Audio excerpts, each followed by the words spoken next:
Bienvenue sur ITV, bienvenue sur le groupe E-Media Invest. Merci d'être avec nous. Nous sommes aujourd'hui en Gambie, à Banjul, avec un invité spécial.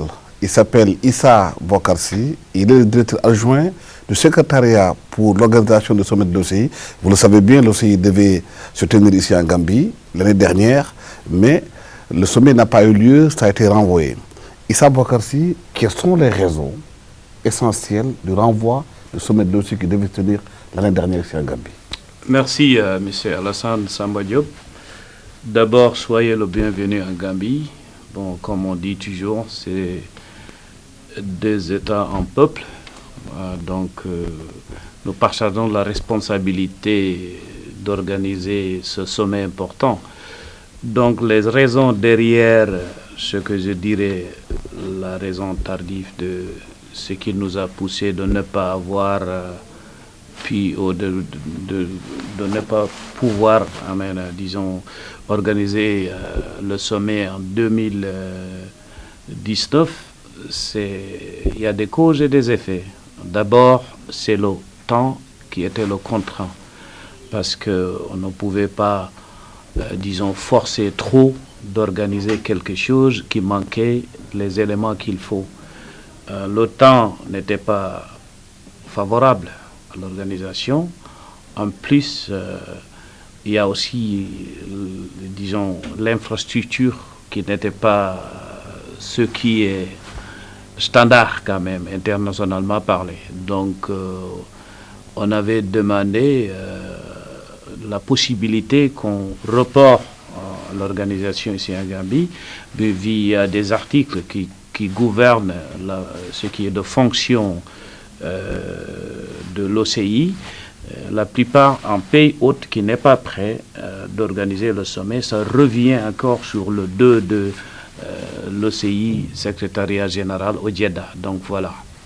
Mais aujourd'hui, est-ce que vous avez comme le gap qu'il y avait entre ce qui manquait et ce qui devait être fait? Qu'est-ce qui a été fait? Oui, bien sûr, parce que les fonds arrivent, les fonds continuent d'être ici, parce que d'abord, la société le fonds de développement de Arabie Saoudite, ils ont approuvé les demandes en ce qui concerne, parce que nous avons des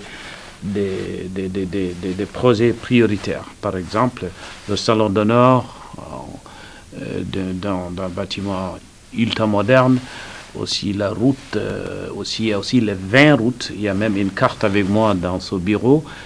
Nous allons construire 20 routes de ce qu'on appelle le Greater Banjul Area. Donc, il y a aussi l'eau et l'électricité qui est notre priorité. Donc, alhamdulillah, Arabie Saoudite, ils ont envoyé pas d'objection sur les demandes et tout ça, parce que c'est des spécialistes qui sont là. Ils étaient ici, pas une fois, pas deux fois. On avait aussi reçu des consultants saoudiens. Moi-même, je faisais partie de l'équipe qui faisait le tour de cet environnement, et vu ça, on a engagé des consultants. Parmi eux, il y a des Gambiens, parce qu'on fait ce qu'on appelle en anglais le matching, le jumelage entre les compagnies gambiennes et les compagnies saoudiennes. Donc, ils étaient ici il y a, je pense, 6 semaines. Donc, maintenant, ce qui reste, c'est de désigner, comme les architectes font avant de construire une maison. Donc, après la désignation, on va étudier, et je pense que d'ici quelques mois, les gens vont voir les grandes machines sur la route, ce que nous appelons en notre Wolof Sambatali. mais combien va coûter ce sommet? Combien de millions ou bien de milliards de dollars seront injectés pour faire ce sommet? Oui, je pourrais dire que pour faire le sommet, même, on peut dire que maintenant on est prêt, parce que vu cette salle de conférence internationale qui est rare de voir dans cet environnement, dans cette sous-région, mais on ne peut pas donner une somme fixe, parce que nous avons projeté, de mobiliser des ressources, et notre estimation, le premier était 250 millions de dollars, mais nous, on a même augmenté le montant, parce que nous sommes je ne dirais pas que exciter, mais nous sommes motivés qu'il y a la possibilité de le faire. Ce n'est pas toujours les fonds qui comptent aussi, il y a des matériels, par exemple les voitures, d'autres choses. Donc nous avons déjà quand même fait entrer dans ce pays une grosse somme, pas dans les 1000, mais c'est dans les millions de dollars. Oui. Mais qu'est-ce que ce sommet va changer en Gambie en termes d'infrastructure? Bien sûr, parce que comme je viens de dire, on va construire 20 routes. On a aussi une route de 22 km et d'autres choses comme l'eau, l'électricité, ça va rester de qualité. Donc on ne va pas rester comme on dit en anglais in the stone age. Bon, on reste toujours sans avoir l'électricité qui est, comme on dit, l'électricité stable. Hein? Disons l'eau et tout ça, parce que ça c'est très difficile dans des pays comme la Gambie, parce qu'on a des hôpitaux, on a des cliniques qui dépendent de ça. Donc nous on ne regarde pas le développement comme une grande route. Ok, les routes font partie, mais nous regardons aussi accès aux ressources, parce que si on a accès aux ressources, c'est ça qui va être une assurance pour la population que vous allez vivre bien et vous allez vivre stable et aussi vous allez avoir accès aux ressources. Et vous avez prévu d'élargir la route nationale de la Gambie de part et d'autre. Il y a des gens qui ont déjà construit, peut-être sur les emprises de l'État. Comment allez-vous faire avec ces gens qui ont déjà construit et qui seront obligés de voir leurs maisons démolies? Oui, je dirais entre guillemets le tampon, c'est ce qui nous donne les périphéries aussi, parce que c'est comme j'ai répondu à cette question quand j'étais à Dakar une fois dans votre radio, les gens qui s'installent illégalement, une autorité ne va pas les faire bouger illégalement, parce que c'est pas comme ça. Donc il y a des règles. Il y a aussi des gens qui sont installés légalement. La compensation va jouer un rôle, mais quelqu'un qui occupe un endroit illégalement, on le donne un délai court, par exemple un délai de 6 mois, 7 mois, préparez-vous, vous allez dégager d'ici, on va vous dégager, l'individu reste toujours, donc ça c'est une provocation de la loi. Mais est-ce qu'il est prévu de reloger ces gens-là quand vous les faites quitter? Ou bien c'est juste une indemnisation financière? Oui, mais indemnisation, ça aussi, ça fait partie parce que c'est la loi qui joue ici. Mais on ne va pas promettre à un individu une indemnisation, un individu qui s'installe illégalement et qui attend d'être indemnisé par les autorités, parce que ça ne va pas... Parce que ce que nous attendons, quand on parle de l'indemnisation ou compensation, ce que nous attendons, c'est quelqu'un qui est installé légalement, mais ce n'était pas prévu qu'on allait construire cette route en 2020. Donc, cet individu, il mérite au moins une indemnisation. Mais les autres, eux, je me demande, c'est comme je dis, si vous vous installez sur un endroit illégalement, les autorités vont vous appliquer quelquefois parce qu'il y a droit de l'homme aussi. Il y a aussi l'aspect humanitaire. Donc on ne va pas être des dinosaures qui vont enlever des maisons comme ça. Mais il faut que les gens qui sont là illégalement comprennent que c'est maintenant l'aspect humanitaire qui joue, mais ce n'est pas l'aspect légal. Mais s'ils forcent trop, il y a la loi aussi. Vous avez construit un centre de référence pour accueillir les autres, le sommet de l'OCI. Ce centre, il est prévu après qu'il soit utilisé pour d'autres rencontres. Oui. Mais certains vous reprochent d'avoir construit le centre sur une zone de faune et de flore qui était la préservation de l'environnement, où il y a une reproduction des chiens qui était là-bas, qui est une espèce protégée. Que répondez-vous à... Oui, moi, je vais répondre à travers les satellites, parce qu'il y a des cartes. On a vu des images qui sont construites et prises aussi par des spécialistes. Les satellites qui focalise sur la Gambie. Si vous regardez la superficie de cet endroit, c'est juste une petite zone. Donc, je ne suis pas là pour dire que les gens qui s'appellent des organisations qui protègent les chiens, qui protègent la nature et la faune, moi-même personnellement, je suis quelqu'un qui aime ça. Quand j'ai vu la photo satellite justificative sur la carte et tout ça, ce que j'ai pu apprendre là, c'est on a un mélange de Miami, Las Palmas et Nyokolokoba dans cet endroit. Donc, c'est pas exactement de dire que bon, on va construire quelque chose, si les chiens morts ou pas, on n'est pas concerné. Non. Non, parce que les singes là, ils vont rester, ils sont là et ils vont vivre en paix. Il n'y aura pas de menace contre leur vie. Non. Vous organisez un sommet où la Gambie avait connu un régime de 22 ans, pratiquement de dictature, qui a été dénoncé un peu partout à travers le monde. Ouais. Est-ce que ce sommet de l'OCI en Gambie fait revenir votre pays dans le concert des nations? Oui, je suis d'accord. Parce que ce que nous cherchons de faire maintenant, c'est de transformer le concept vers la Gambie.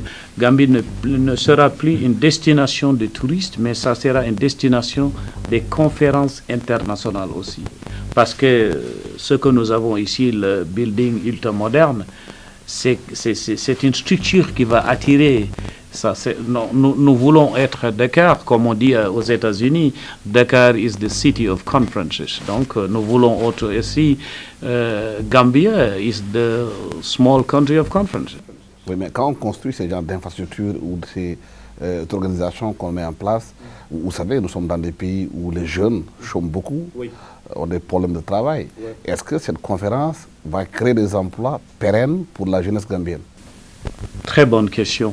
Je suis content d'entendre cette question parce que voilà, c'est une possibilité de créer d'emplois. Comme je disais avant, il y a un savant sierra-léonais qui avait décrit la démocratie comme la démocratie veut dire accès aux ressources. Donc voilà, le changement, détachement aussi, parce que moi j'appelle le départ de Djamé, je ne l'appelle pas changement, je l'appelle détachement. Nous, on est détaché de ce qui est noir, ce qui est de saleté, je m'excuse d'utiliser ces mots, et de ce qui est de dictature. Donc non, nous vivons dans un nouvel environnement, c'est un nouveau pays, donc oui, accès aux ressources, créer d'emplois, c'est vrai. Parce que déjà, on a envoyé des gens en Chine qui sont formés de comment gérer cet endroit. On va aussi employer presque 500 jeunes Gambiens, parce que ce que nous forçons de faire, surtout des gens comme moi, c'est d'arrêter l'exode des jeunes, pas seulement Gambie, mais de la sous-région, parce que nous ne pouvons pas être là, exporter de ce qui est l'énergie qui vient comment on dit, la force de travail du pays. On exporte ça. L'exportation est faite par un bateau qui s'appelle Espoir et ça n'existe pas. Donc on ne peut pas rester comme ça. Il faut qu'on garde de ce qui est de fond, de base, et aussi de ce qui est, disons, comment je dirais en anglais, hein, vous allez me frapper sur la tête parce que je suis devenu un francophile, maintenant j'ai oublié quelques termes, mais on dépend de ces jeunes. On ne peut pas jouer avec ça. Donc il faut créer, disons, de l'emploi. Sinon aussi les gens vont sortir. Nous parlions tantôt du problématique de l'emploi des jeunes. L'OCI, vous l'avez dit, va aider à créer de l'emploi pour les jeunes Gambiens. Et on remarque aujourd'hui que de plus en plus les jeunes Gambiens quittent le pays à travers des bateaux pour partir chercher de l'espoir extérieur. Qu'est-ce que vous pouvez créer comme espoir ici avec l'OCI? Oui, comme je disais avant, ce que nous avons déjà entamé de faire, c'est de créer de l'emploi. Parce qu'il y a des ingénieurs gambiens, le jour que le président était là pour inaugurer, disons, l'infrastructure, un des éléments qui avait reçu un certificat, c'est une femme gambienne qui a fait ses études ailleurs. Il y a aussi d'autres personnes comme Abdou Karim Cham et d'autres Gambiens. Donc déjà, on a déjà commencé même là-bas. Ici, au secrétariat de l'OCI, nous avons des Gambiens qui travaillent ici. Au départ, depuis, disons, au niveau de CEO jusqu'au chauffeur, je vous dirais que tout le monde ici est Gambien. Parce que ça aussi, c'est créer de l'emploi. Mais est-ce que la création de l'organisation de l'OCI a permis à des Gambiens experts qui étaient à l'extérieur, qui vivent aux États-Unis, en France, partout, qui sont des ingénieurs, qui travaillent dans des infrastructures internationales, est-ce que c'est un appel à ces Gambiens pour qu'ils reviennent travailler pour leur pays? Oui, quand on parle de chiffres, on dit on compte. C'est quand on compte, on commence par 1. Je suis numéro 1 de ces Gambiens-là qui sont revenus au pays parce qu'ils étaient aux États-Unis, j'étais invité de venir. Donc, de m'associer avec cette infrastructure, cette organisation qui est un projet spécial et aussi, je dirais que c'est la chérie de notre pays. Donc, oui, je suis là. Il y a d'autres Gambiens aussi qui sont des ingénieurs. Il y en a quelques-uns qui sont en Arabie Saoudite, aux Émirats aussi.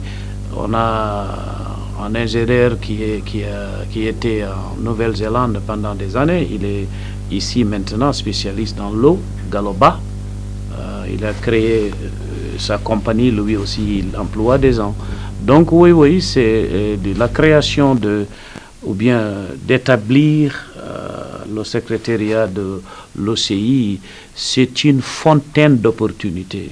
Fontaine d'opportunités, quand je dis ça, l'emploi est là, les projets sont là, travailler aussi avec des compagnies routières, soit gambiens, soit sénégalais aussi. Parce que parmi les règles qui gouvernent notre fonction ici, c'est quand il y a une compagnie qui vient d'un autre pays, il faut toujours avoir un partenaire gambien, sinon votre demande de travailler avec nous ne sera pas approuvée. Mais ça n'empêche que l'organisation a connu quelques remous.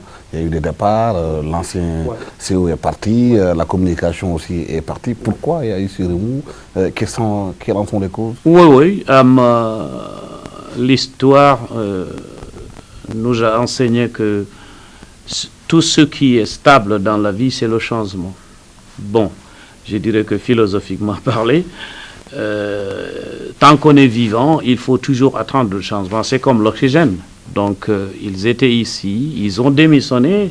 Eux-mêmes, ils ont, disons, publié ça sur l'Internet. Comme je disais avec des journalistes gambiens, c'est la démission la plus transparente que j'ai vue dans le monde. Parce qu'eux, ils ont expliqué sur l'Internet pourquoi ils sont partis. La raison, c'est que nous étions là, nous travaillions, et maintenant, nous attendons de continuer notre vie dans d'autres aspects, et nous souhaitons le secrétariat en succès, nous souhaitons le pays en succès. Donc voilà, moi aussi, je vais arrêter là-bas. Le Sénégal a eu 2 expériences d'organisation de l'OCI avec Abdou Diouf, après Abdoulaye Wade. Ouais. Est-ce que cette expérience, pour vous, en tant que pays organisateur pour la première fois dans son sommet de l'OCI, est une bonne chose pour vous? Allez vous imprégner un peu avec vos collègues sénégalais pour voir comment cela a été fait et quelles sont les erreurs qui ont été commises et comment les éviter?